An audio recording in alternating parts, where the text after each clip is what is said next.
This is Mixlot Production.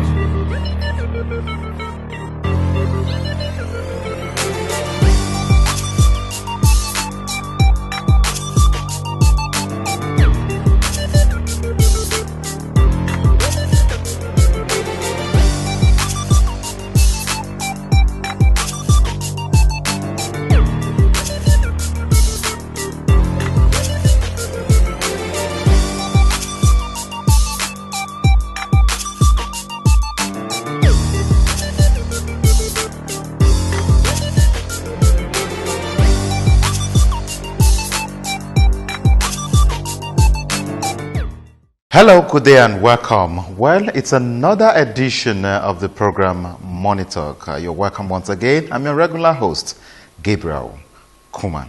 Last week, we took a critical look at the 2020 budget and how Nigeria intends to overcome the issue of revenue generation, which has been a problem for a long period of time. And you know, when you talk about revenue generation, you all know that Nigeria's budget is run as a deficit budget. So it depends on what the nation realizes at the end of the year.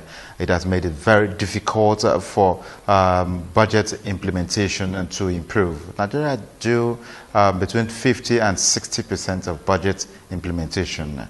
There is every need and hope that when revenue generation improve, we will have revenues to implement 100% of our budget. More so that we have a January to December financial year, the budget running from January to December. We do hope that the issue of the implementation will be critically dealt with.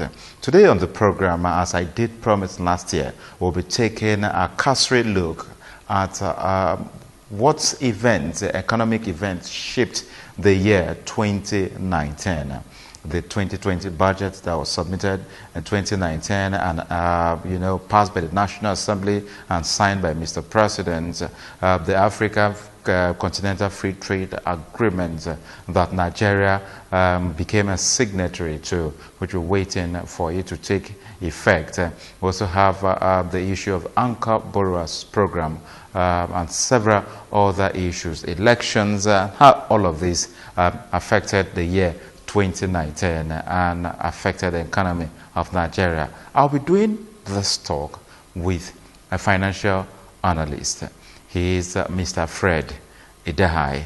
But just before that, remember that you can watch this program, Money Talk, on our social media platforms. All you need to do is, if you have your Androids, your iOS devices, and your BlackBerry, you just simply log onto our social media platform. And our website will be there at www.itv.tv/live if you want to watch it live, and you will be on to ITV. You can like our Facebook page and also our Instagram and Twitter page. You can follow us on the pages, and we will be giving you update. Anything you need, we'll have it on our social media platforms now, so you can be part of it.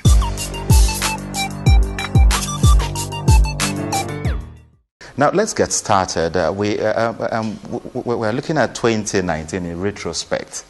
How Nigeria's economy fared, and if you had to analyze Nigeria's economy in 2019, what would be your assessment on the fair ground? Well, Nigerian economy in 2019 was what I would call mixed. Okay. Yes. Because from the beginning of the year, there was this trade war between the United States of America and China. Which adversely impacted on Nigerian economy. Because the IMF, International Monetary Fund, and the World Bank actually predicted before 2019 that Nigeria economy will be moving towards a negative trajectory, which it actually happened. Because that trade war did not only, hit hard on the Chinese government or the China economy, but on the developing and underdeveloped economy. Especially Nigeria, when you consider the fact that these are the two biggest trading partners of Nigeria in the world. Sure. It affected Nigeria adversely. Then, last year, 2019, was an electionary year. Yeah. And you know very well that whenever there is election in any clime, there is always this tension. And investors were not sure of coming to invest in order for them not to lose their investments. Should the elections go wrong? Yes. So because of that, instead of investment coming in, that is foreign direct investment coming in, the investors were withdrawing their money, taking it to other places to invest. Others were pulling out their resources from Nigeria only to wait to see the outcome of the election. So it actually impacted negatively on the economy. Okay, let's take it a step at a time. Now, what should Nigerian government be doing? Because every 4 years, we're going to have elections. So how do we build confidence in investors such that, when there are elections, they will know that their investments are protected and they will not withdraw their investment only to come back after the election? All right, let me make it very clear to you that issue of investors withdrawing their investment or not investing more is not a Nigerian affair. Okay. Even in the US, when there is election, there is this slow level of investment. Because every government has those they work with.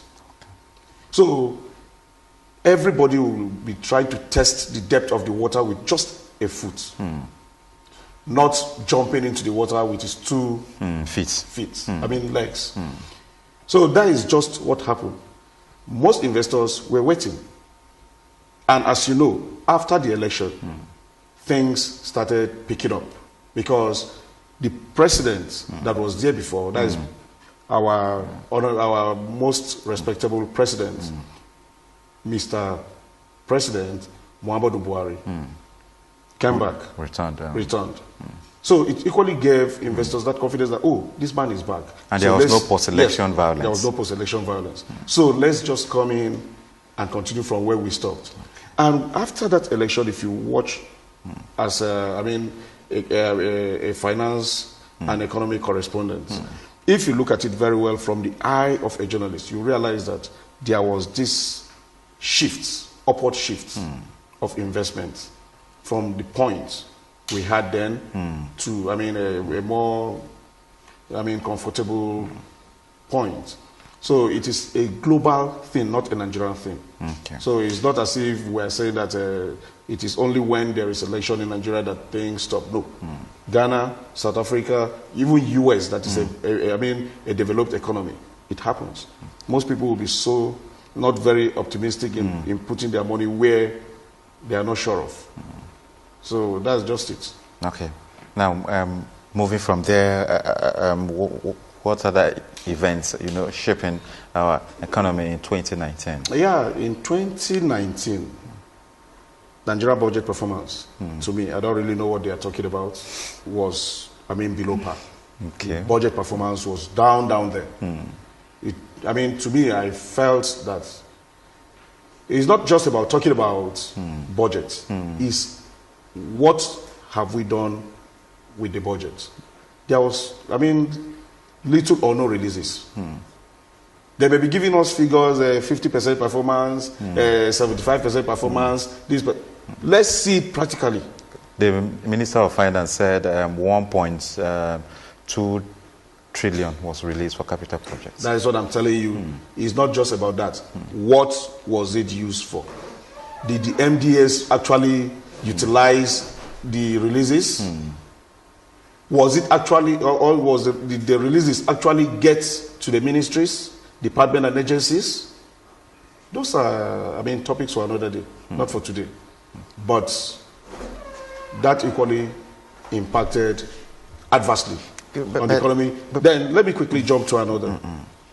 There was this increase on value added tax from 5% to 7.5%. Okay, at the beginning it was proposed first. Yes, it was proposed. And it's part of the finance bill.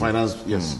So it actually, I mean, in a way, in Nigeria, added color to some of the happenings in the economy. Okay. By the way, Nigeria is still doing low when it comes to value-added taxes. Even at 7.5%, we're still below the threshold. Most African countries are doing 9%. Some are doing 15% of value-added taxes. But it's good to also note that the finance and economic manager said this is not going to affect consumables.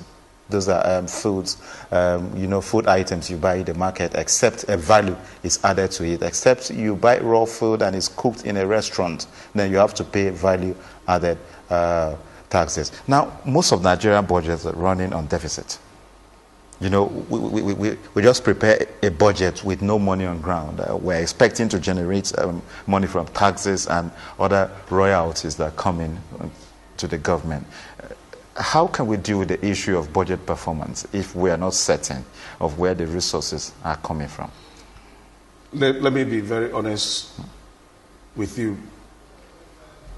The reason why Nigeria budget is running on deficit is as a result of monumental corruption. Okay. Once the issue of corruption is addressed, Nigeria will have enough money to implement its budgets, will have enough money to do other things. Without having to borrow money. Yes, without having to borrow. Because when you start analyzing what the EFCC and other anti-graft agencies are recovering now, if all those things are channeled into Nigerian budget, it can help in financing the budget. You know, but there was a point in time I asked a question that why are those resources not being plunged back into the economy? Into the economy, when they recover them. Yes, when they recover them. The only answer I got was that most of those things are still under litigation. That after everything, it will be done. And up till date, I have not heard it. I mean, you understand? Maybe it's still under litigations, you know, as legal issues in Nigeria take sometimes 12 years. You remember it took about 12 years to prosecute a former governor of Abia State who is now in prison. It took about 12 years. Now you'll be wondering about 13 years, you know, to start trying to vacate a particular court order of a certain governor of Rivers State. Okay, so do we have money, you know, that has been recovered, and then it will take almost over 10 years for us to plunge back that money into the economy because of legal issues? It means we have created a lot of roadblocks, and the Constitution is not working as it should be, trying to expedite court cases. Okay, now, okay, we are done with that, but let's go to the people who are responsible for ensuring that Nigeria's budget is properly financed. You talk about the Nigeria Customs. You talk about the Federal Inland Revenue Service. You know, these are the top agencies generating, the NNPC, you know, from the other side, generating revenue for Nigeria. We've not seen, you know, that performance that we need to see. At least if Nigeria's budget is 10 trillion, you know, we should see about 8-9 trillion from these people coming in on a regular basis, so we don't need to borrow. Are they, to your own, you know, expectations, are they performing very well? Well, the Nigerian Custom, based on last year's report, at least they performed well. The FIRS performed well, all bets, just for that issue of that money that was, I mean, there was this allegation that some particular money was missing. The election money in the Southwest. Election money in the Southwest. You know, there was so many nomenclature they use in trying to, I mean, beautify why the money was removed. If not, I think they are trying, but with the present FIRS chairman, I can see positive signs. Okay. Yes. Customs are trying, but they can do more. Customs can do more. Okay. Yes. Especially now that borders are closed, is it going to affect? Is it going to affect in any way? If you say all the goods coming into Nigeria should come through the appropriate channels, is it going to be less of revenue from the customs, or it will be more because people are forced to use the appropriate channel? No, you know it will be more. Because issue of smuggling is a very big challenge in this country. Okay. Our borders are porous. Denying government the revenue that should Our borders come to are them. highly porous. You know, in other climes, borders are automated. Borders, in short, when you are crossing into the country from any border, they know that somebody is entering and something is coming in or going out. But Nigerian border is not like that. And our immigration services and other security services are aiding. Are not even aiding. Not even aiding. Are not enough. Okay. Yes, to man all the Nigerian borders. But with the closure now, because to me I still see it as partial closure since smugglers still find their way from other places to come in.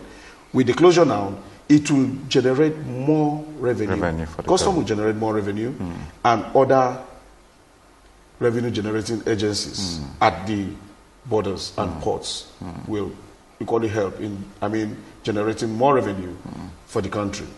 And if those revenues are sincerely channeled to the right areas, Nigeria will be a better place. Okay, so should border closure remain? To you, should it remain, or it should be removed? So much outcry out there. So as an analyst, a financial analyst, should it continue or should it be vacated? Let me remind you of what I said the last time I came on this program. Okay. I told you clearly that I'm in support of border closure. Okay. It's not just Nigeria that closes its border because of one thing or the other. If we realize that there is this high level of smuggling, there is no need opening our borders. Nigeria is not a dumping ground, for crying out loud. Nigeria is in short, when you open your borders, you expose yourself, you expose your economy to attacks. And when goods are being dumped, it weakens your economy. Because we are supposed to be exporting, not bringing in things. In short, even if we are to import, let it be legitimately, not being by people that are smuggling things, both small and light weapons. Smuggle all manner of things into the country. I think, based on my own opinion, the border should remain closed until the governments, those in government, and those that are in the appropriate place of authority look at it and realize that our performance are okay. And let me equally draw your attention to something. This border closure has helped Nigerian farmers. Because most of the rice we were producing, we were going out to buy, we are now being forced to produce here. And it's really helping our economy. Once in a while, close this thing. It's painful. But close the borders and let's utilize whatever we have here before we start thinking of opening our border to the Western world. Then, Benin Republic, Nigeria is their biggest market.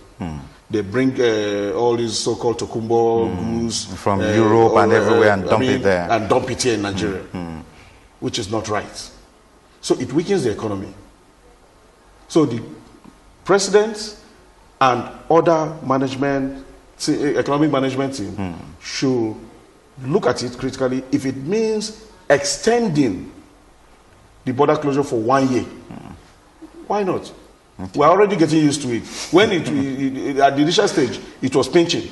But right now, we are getting used to it. And we are really seeing the outcome of this border closure. It is helping our micro, small, and medium enterprises. It's helping our unskilled laborers. It's helping our farmers. Then why not, if you see positive signs, why not go there? Look at Jibia, a very small community in Katsina State, has over 200 filling stations. Why? Because of the... It is close to the border. Very close to the border. And why do they have all these filling stations? To aid their smuggling. Which is not okay.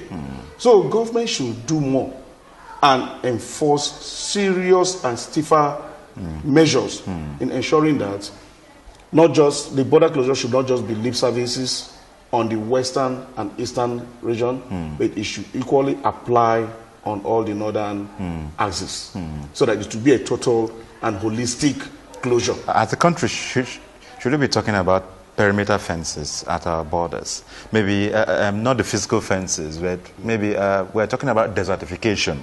And much of this is in the northern part of the country, where those borders are, and they're said to be so porous. Should we begin to think of remedies like tree planting on these borders, so we can fence it, or other means of perimeter fencing? It would have been a very beautiful idea. Right now we're talking about money to even start financing our budget. We are going out to borrow to finance budgets, and you're talking about perimeter fencing. And if you check our domestic and foreign debt profile, is on the increase. So what are we talking about? So it is not good for us to use the front side of our trousers to cut it, to patch the back side. It doesn't make any sense, because you are ripping an area to close another area, which is not ideal, and it's not logical. It would be a very fantastic idea. Okay, can we leave that idea in the hands of the private sector? Fantastic. If government will do a PPP arrangement, why not? Fantastic. It will really help in checking the issue of smuggling, and it will equally help in checking the issue of illegal entrance into the country. Okay, so let's not move to economic growth. How did Nigeria fare in 2019, and what should we be doing in 2020 to ensure that we do much more better than what we did in 2019? The prediction then was, in 2019, Nigeria will grow 2.3%. Its GDP, real GDP. While in 2020 it will be 2.4. But between you and I, what was our growth? We're doing 1.9, 1.7, so we got to 2.1. Yeah, we didn't really get it right because of all those factors that I told you. And interestingly, last year, another thing that shaped the economy was the signing of the African Free Trade Agreement. Although it took Nigeria quite a long period of time to decide to sign. Before they signed. And once they signed, what did they do? Bam, shut the border. You see, what does that tell us? Is that, yes, we have signed this agreement, African Continental Free Trade Agreement, but our country is not a dumping site. It was a very fantastic warning to those that were thinking that they will use Nigeria as a dumping site. I give kudos to President Muhammadu Buhari and his team on that note. Okay, we are talking about, in 2019, there was this much talk about the cotton, garment, and textile industry. We do know that that sector, was producing millions of jobs for Nigerians. In terms of GDP at the point, it was the highest, raking in the highest revenue, and growth in terms of GDP. But as we speak now, that sector is in comatose. And then what should be done to this sector? We've seen some moves from the CBN, but how do we make it more concrete to ensure that they come back to provide the jobs and then to grow the economy to that extent? I was about going into that. In the 70s, and either mid or mid 80s, our major the Nigerian industrial sector had a very substantial level of employment. It gives employment higher than most other parts of the economy, especially the garments sector. But along the line, everything died down, and Nigeria started thinking about going to import common cotton fabrics and all those to do their sewing and everything. But the Central Bank of Nigeria, through the able leadership of Godwin Emefiele, has changed that narrative. Yes. Because right now, every fabric by uniform wearing agencies is to be produced in Nigeria and to be bought in Nigeria And, you know, so with all these things, and secondly, the central bank signed MOU with some, private sectors to actually revive the, industrial sector, which right now they've started production. Some of these people have started production, and the Nigerian Army, Navy, and Air Force right now have started patronizing the Made in Nigeria uniform. So when all these things are sustained, it will revive the Nigerian industry. It will equally help in this cotton value chain by giving the farmers enough resources. You know, then when farmers go to farm, at the end of the day, what they do, the cottons are wasted. But right now, we have off-takers, people that will go there, buy the cotton from the farmers, take it to the jeans. You know, so these cotton generic industries have started performing courtesy of the Central Bank of Nigeria and the able leadership of still President Muhammadu Buhari. So it is fantastic. And with time, this sector, or should I call it subsector, will employ and recruit more than 10,000 or, no, sorry, 10 million. 10 million Nigerian youths. Okay, it's something we need. And once so that much is done, our issue of insecurity, restiveness, and crime level will drop significantly, courtesy of just a subsector. And I equally want to quickly state here and commend the Central Bank of Nigeria once more again for their effort in this Anchor Bora program, which has been helping. It's fantastic. If every other state government, every other local government chairman will key into these components of the Anchor Bora program, it will help. It will help not just in putting food on the table, it will help in growing the economy, it will help in making Nigeria food sufficient, which is one major and basic thing that a country needs.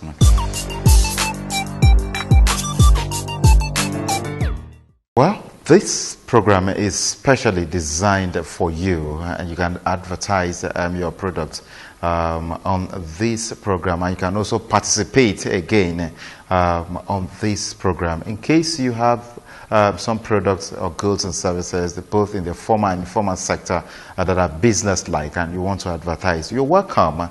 Just call the number displayed on your screen, and we'll be right there at your service. You can call 0805 7920278, and we'll be right there at your service. Well, that's the much we can take on the program today, but don't forget to check our social media platforms as displayed on your screen, and you will be live on ITV, and follow up on all of the news and programs that are of interest to you. That's where we draw the curtains for today. Stay blessed. I'm your regular host on the program, Gabriel Kuma.